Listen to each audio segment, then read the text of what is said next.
Hey, Engraver here. Welcome back to part 4 of our pattern series. Today we're going to look at Pseries, Pslide, and Pwalk. Let's go ahead and evaluate our bell sound and get right into Pseries. Now, I did introduce this briefly in my previous video, but we'll just go ahead and take a look at it. It is our arithmetic series pattern, and like pgeom, it has the following arguments: a start value, an addition factor instead of a multiplication factor that pgeom has, and a length, a number of values that is going to be produced. So let's go ahead and take a look at the syntax. And I saw this bit of nifty syntax that will actually post the values horizontally. I really do like it, and I have here that it will be separated, each number will be separated by a comma. So let's go ahead and do that. I have Pseries with a start value of 1, an addition value of 1, so every subsequent value will be 1 more than our previous, iterated 13 times. And voila, pretty straightforward there. Let's go ahead and put this in some musical context. So here, for my rate, I will start at 0, middle C, respectively, and add 1 for 12 instances. So you should hear a chromatic scale.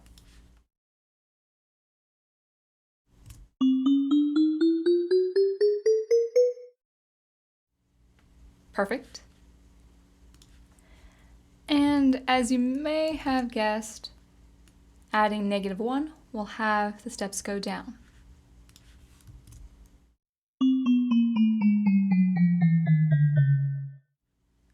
Pretty clunky, so let's just bring it up 1 octave.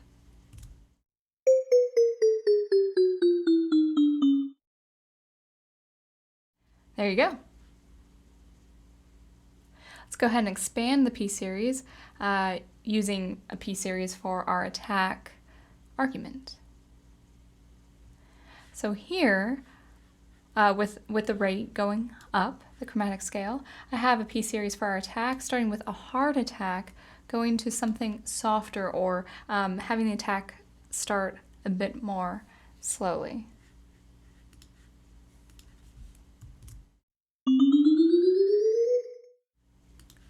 There we are.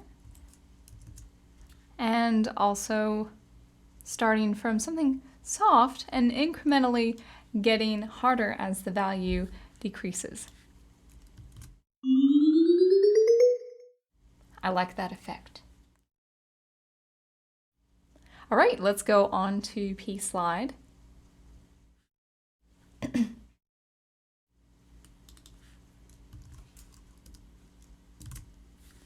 All right, so we do have some comprehensive list here, a list of our arguments, but before that, we just want to say that it slides over a list of values and embeds them. So let's go ahead and take a look at this long list of arguments.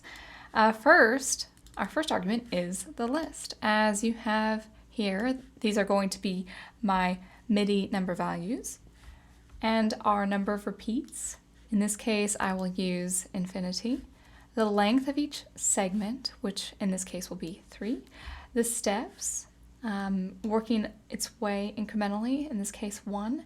And a start value, where to start this at. And I have it started at 0. Seems like a natural choice. And here we also have this wrap at end, which if true, as it is defaulted, the indexing wraps around and goes past the beginning or end. If false, the pattern stops when it hits a nil, meaning if it extends beyond the boundaries of the list. So I just keep it at true by default. I think it's a little cleaner that way. You would have to fidget with some values to make sure your all your iterations are lined up without hitting nil. So just, I would say just keep it at true at that. Let's go ahead and do the syntax here. And I'm going to go ahead and make that a little bigger. So what's happening here? So we have 0, 3, 5 as our first 3 items are here on display, and then we go up 1. We work incrementally up 1. So then it's going to be 3, 5, 7, and then 5, 7, 9, 7, 9, 10, and 9 before it stops at that 13th instance. So pretty straightforward, and I think it's quite handy to develop some patterns here. So let's bring this into context. So notice I did include a Pseries for this attack, going up to 72 instances. So 72 being less than infinity, of course, will stop the stream altogether. So let's kind of hear how this plays out. Oh, let me go ahead and just do one there.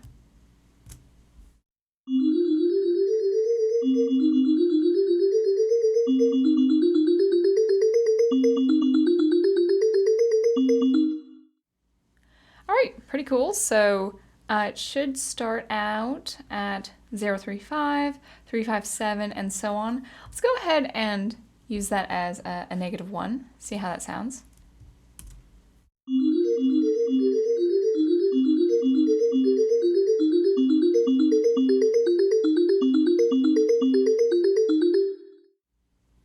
Probably shouldn't have used such a high number.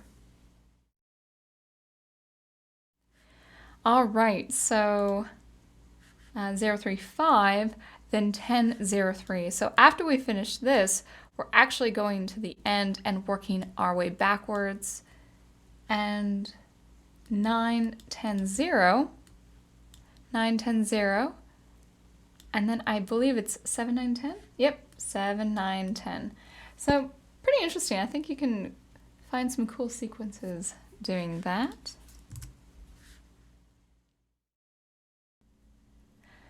Okay, Pwalk. It is a fun one, but it's a little chewy. There are 4 arguments, and we're just going to cover the first 2 for now. The first argument is a list of items to be walked over, as they say, and you can see this list you have often seen time and time again, and it's pretty straightforward there. The step pattern argument returns integers that will be used to increment the index into the list. So rather than explain what that is, let's just go ahead and show what that is. So disregarding these last 2 arguments here, let's go ahead and run the stream and see our values. So we have 0, 3, 5, 7, 9, 10, 0, 3, 5, 7, 9, 10. Pretty straightforward. This is incrementing 1 value at a time in the sequence. So let's go ahead and instead of 1, we'll just go ahead and add 2. All right, so 059, 059, and so on. So what does that mean? Well, we're actually going from 0 to 5, which is skipping 1 value or crossing over 2 values. I think that's how you would put it. And then from 5 to 9, you cover 2 values. And then from 9 to 0, you would go from 10 to 0, 1, 2. So I'm not sure I said that correctly, but you get the idea. Let's go ahead and move on to 3. Go ahead and pause the video and see what this might be. I'll just give you a hint. This argument here, that is our start value. Means I'm starting at 0. So if I have 3 here, you can maybe take a guess at what the output will be. 0, 7, 0, 7, and so on. 4. 0, 9, 5, 0, 9, 5. Kind of like it was with using 2 as an argument. We are going from left to right. 0 from 3 is 1 step. From 3 to 5 is 2 steps. From 5 to 7 is 3 steps. And from 7 to 9 is 4 steps. So 0 to 9, 4 steps. That's how I should say it. 0 to 9, 4 steps. 9 to 10 is 1 step. to 0 is 2, to 3 is 3, and to 5 is 4 steps.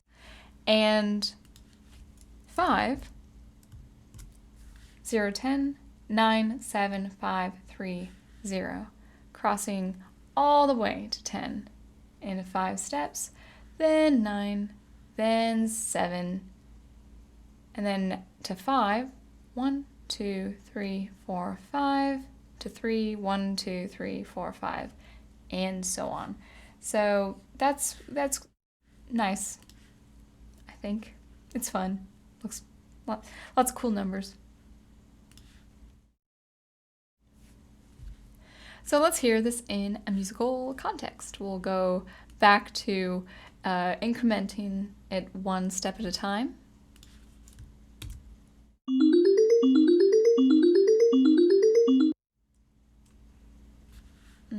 Let's do it in real time, starting with 1 and then messing around.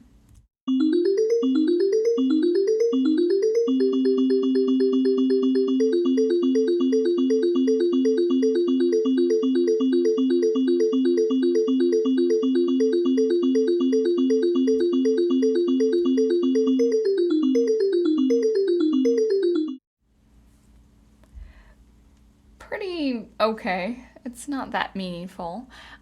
We can actually add a piece chef into the mix, and I think it's a pretty interesting.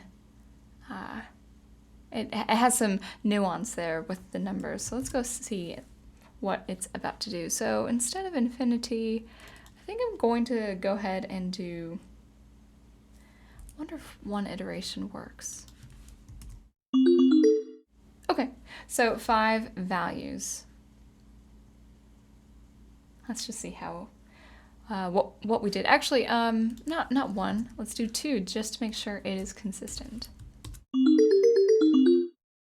All right, so going from 0 to 3 is 1 step. 3 to 9, 1, 2, 3 steps. So that's 1 and 3. 9 to 7 is 5. So 1, 3, 5. 7 to 10 is 2.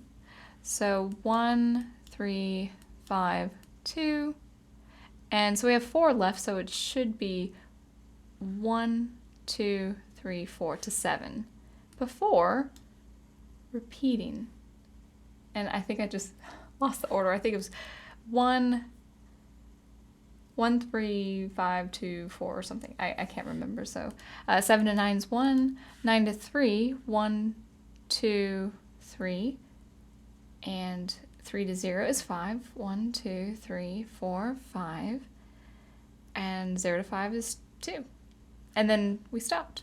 So it will take a piece shuff and just kind of use that shuffled amount for the different steps that is incrementally used. So I think that's pretty cool. Let's go ahead and just do maybe 4 iterations just to get some cognitive patterns going.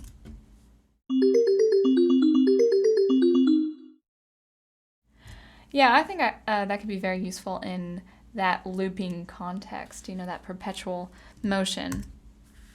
I'm thinking live performance. I'm thinking how to use these for live performance one day. All right, so this is where it is probably the most useful. And we're going to go ahead and go to our third argument, and that is the direction pattern. I'm just going to go ahead and read this paragraph here. It's used to determine the behavior at boundaries. When the index crosses a boundary, the next direction is drawn from the stream. 1 means to use the step pattern as is. -1 means to go in the reverse direction. So a common pattern, as it says, is this p-seek here. Well, 1 is to always wrap around to the other boundary. Oh yeah, we did that. You can tell I'm just experimenting with this. But a common way to put this in the syntax is p-seek 1 and -1 here. So go forward first from left to right, and then backwards from right to left. let's go ahead and see what that looks like. All right, 0, 3, 5, 7, 9, 10, 9, 7, 5, 3, 0, 3, as 3 is our 12th instance.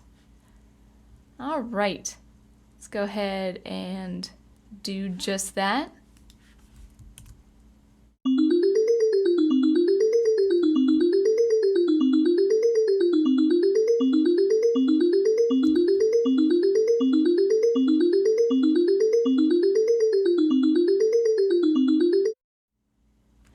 And there you go.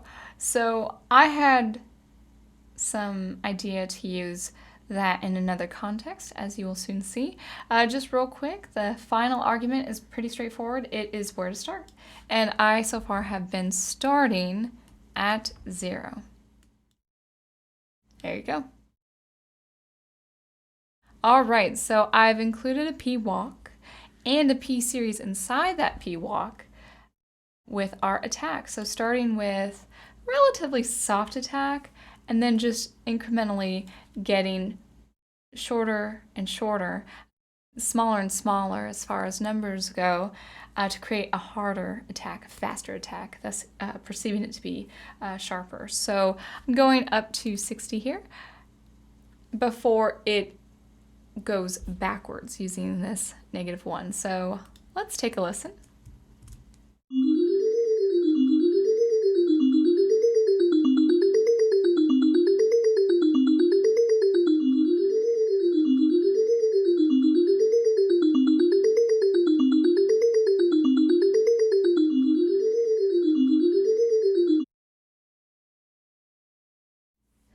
Not the cleanest example, but something to experiment with. Of course, with the release argument, of course, pan is always an option. So much to be had, much to be explored with the Pwalk. It was a very chewy one to discover, but I will continue looking into that one. And yeah, and I haven't really played with some values. I don't think pseek is necessary right here in this context. Putting it, yeah, right here as a step pattern. I think you can just use that integer, but that was laid before me, and so I just went with it. So if I find a shorter syntax or some sort of shortcut for you there, I'll be sure to include that in some code in some following videos. But yeah, I hope that gives you some more inspiration. This is, I think, our 12th pattern subclass that we've looked at, so hopefully these are getting those juices flowing for you. So thanks again for watching and listening. Always be on the lookout for some sound experimentation every Thursday, and I will see you next time with some more patterns.